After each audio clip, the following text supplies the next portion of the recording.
वहीम फ़हीम महबूब आपसे मुखातब है। आज का जो हमारा टॉपिक है इसमें हमने ये देखना है कि अगर कोई भी आपने चीज़ परचेज़ की है बिज़नेस के लिए, कोई मटेरियल परचेज़ की है, कोई लैपटॉप परचेज़ किया है, कोई एसेट परचेज़ की है या कोई भी एक्सपेंसेस आप जिसकी पेमेंट कर रहे हैं, तो हमें कौन-सी 5 चीज़ें याद रखनी हैं ताकि जो टैक्स कंप्लायंस है वो भी हो सके और फ्यूचर के अंदर और कोई इससे रिलेटेड कोई नोटिस अगर आता है तो हम उसको जस्टिफाई कर सकें। तो ये 5 जो चीज़ें हैं टैक्स इनवॉइस से रिलेटेड वो आज हम डिस्कस करेंगे। तो सबसे पहला पॉइंट है कि कैटेगरी ऑफ सेलर, कि ये जो लेक्चर है ये हम ये डिस्कस कर रहे हैं कि जो सारे के सारे जो विदहोल्डिंग एजेंट है उनके लिए लेक्चर है। मतलब कि आपकी जो कंपनी है वो डे 1 से विदहोल्डिंग एजेंट है और उसके अलावा जो अदर देन कंपनी है उनका जो टर्नओवर है लास्ट 5 ईयर में किसी एक ईयर भी अगर 100 मिलियन प्लस है तो उनके लिए हम ये लेक्चर डिस्कस कर रहे हैं। मतलब जो विदहोल्डिंग एजेंट है, जो विदहोल्डिंग एजेंट है ऑब्वियसली उन्होंने तो डिडक्शन ही नहीं करनी, तो उनके ऊपर ये रूल भी एप्लीकेबल नहीं होगा। तो ये उनके लिए है जो विदहोल्डिंग एजेंट हैं। तो सबसे पहला जो पॉइंट है वो हमने याद रखना है कि कैटेगरी ऑफ सेलर, सेलर की कैटेगरी क्या है, मतलब जिनसे आप चीज़ें परचेज कर रहे हैं उनकी कैटेगरी क्या है। क्या वो एज ए कंपनी रजिस्टर्ड है या वो अदर देन कंपनी रजिस्टर्ड है। ठीक है, अदर देन कंपनी से मुराद ये है कि एओपी या बिजनेस इंडिविजुअल जो कैटेगरी है वो यहाँ पे आ जाएगी। तो ये कैटेगरी देखनी इसलिए ज़रूरी है क्योंकि जो टैक्स के रेट हैं वो आपको पता है कि इस कैटेगरी के मुताबिक अप्लाई होते हैं।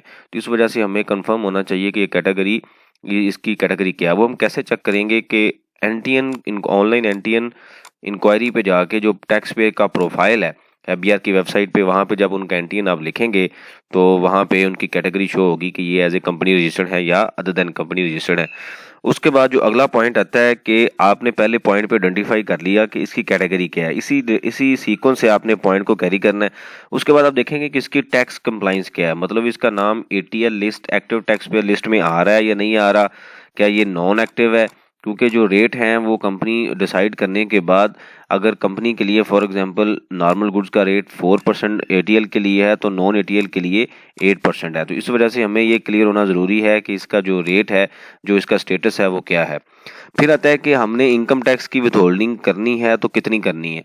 तो इसके लिए जो सेक्शन हमने स्टडी किया, जो स्टूडेंट प्रॉपर क्लासेस ले रहे हैं उनको डिटेल में इस चीज़ का हमने आइडिया है कि हमने पूरी डिटेल से ये सेक्शन पढ़ा हुआ है कि 153 में जो मैंने आपको टैक्स कार्ड शेयर किया हुआ है उसके अंदर भी अगर आप देखें तो उसमें बड़ी डिटेल से हमने चीज़ें मेंशन की हुई हैं। तो हम ये ज्यूम करते हैं कि नॉर्मल गुड्स हैं, मतलब ये जो स्पेशल गुड्स भी नहीं है और स्पेशल सर्विसेज भी नहीं है, गुड्स हैं। तो अगर आपने आइडेंटिफाई कर लिया कि ये कंपनी है और इसका नाम एक्टिव टैक्स पे लिस्ट में आ रहा है तो नॉर्मल गुड्स के मुताबिक इसका रेट क्या है, 4% है। अब ये जो टैक्स है ये ऑब्वियसली जो अंडर सेक्शन 153 आपने अप्लाई करना है।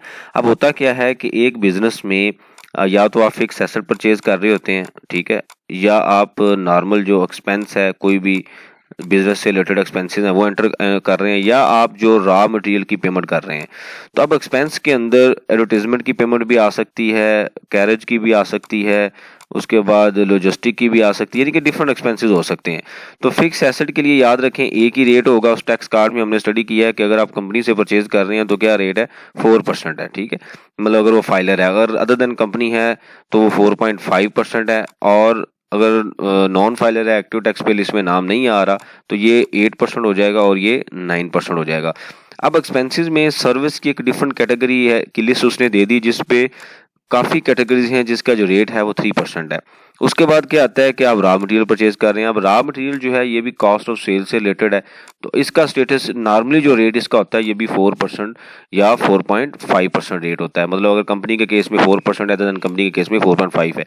याद रखें ये जो रेट है ये सिर्फ डिस्कशन पर्पज़ के लिए, लेकिन जब आप अप्लाई करेंगे तो आपने विदहोल्डिंग जो रेट हैं करंट टैक्स ईयर के यानी कि 2022 के वहाँ से रेट दे के अप्लाई करने हैं।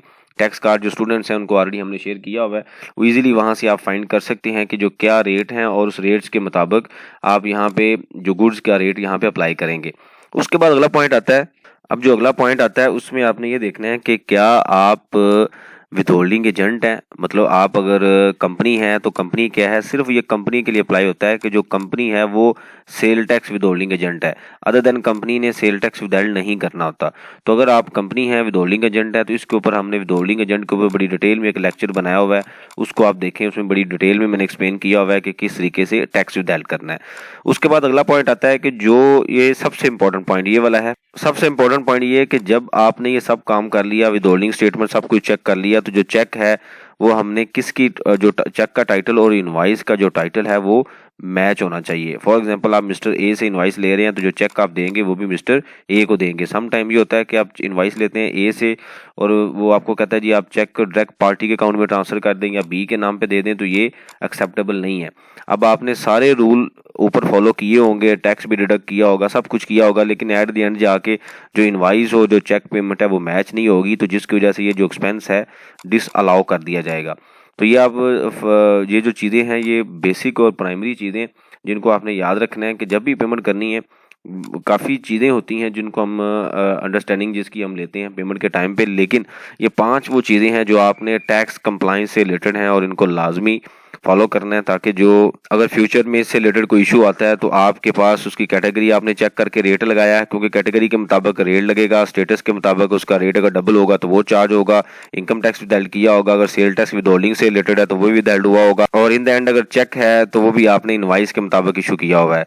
तो ये करने से जो आपकी इनवाइस की पेमेंट है उसमें कोई इंशाल्लाह गलती नहीं होगी, और अगर कोई फ्यूचर में कोई मसला भी आता है तो हम इजीली डिफेंड कर सकते हैं।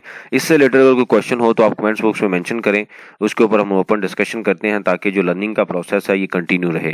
थैंक यू वेरी मच, जज़ाकल्लाह।